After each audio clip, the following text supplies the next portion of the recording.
Break it down, the dime rocks. Get yourself a crew and offload it. Before long, people know you legit. It's Ricky! He won! You're gonna get in too deep, and then they're gonna let you out. You talk, I'll know.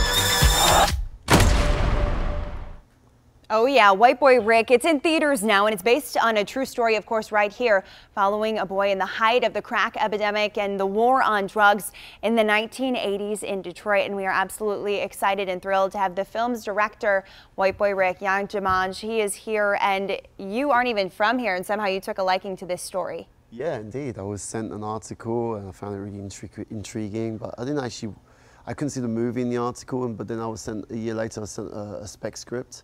And when I read the father and son relationship at the beginning of the script, I found a personal connection to it, and I found a way in.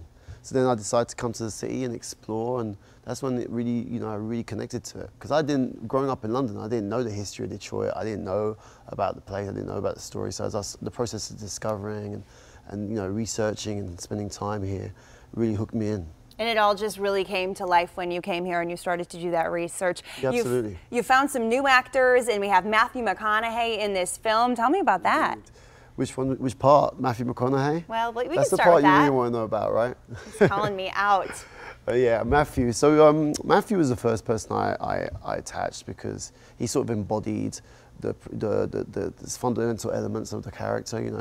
This guy, he's a complete optimist. He believes in the promise of America. He believes that if you do the right thing, you keep your head down, this time next year you can transcend your lot in life, and things will come good. Except it's mid-80s, east side of Detroit, and it really is almost a post-apocalyptic landscape, as you know. It's like abandoned by the rest of America, and it's a complete economic crisis, and all these principles and these ideals don't quite work at the time. But what I loved about Matthew is that he had a charm. You warm to him, and he can have that sort of, you believe that he's that forever optimist that we needed. And when you come back to Detroit, and you last night had the premiere and you were able to see Detroiters' reactions, what was that like? It was fantastic to see it, show it to the public, and to be able to, it was very important to come back to Detroit and to show it to people, it's to face people and say, look, this is how I portrayed your city. And it was, it was really heartfelt and emotional moment. It was great. So what was it like recreating, that 1980s time in Detroit?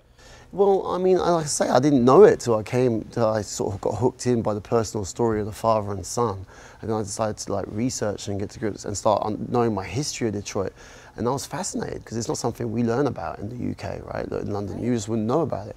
I couldn't believe how it was like the picture postcard of, the prosperous American dream. And it was like going so well, and just overnight, it just completely plummeted, and it's like a cautionary tale, really, I think, for the rest of the world. Absolutely, that a lot of people haven't heard, and it's hard to believe it happens, in Michigan, in the United States, in Detroit, in our home. What do you have working on next? I've just completed shooting a pilot for HBO called Lovecraft Country. I'm very excited about it. J.J. Abrams and Jordan Peele are executing it. It's written by Misha Green, fantastic showrunner who made a show called Underground before. I'm looking forward to bringing it to the screens. All right, so we were in Novi last night for the premiere. Yeah. What about today? What are you doing today? Well, I'm going to do a bit more press, have a look around Detroit, say goodbye to the city, and then I'm heading back to New York and then LA for more screenings. We are so happy to have you here. It was White a pleasure. Boy Rick opens in theaters everywhere today. Kevin, it's a perfect day to go inside and see a movie, right?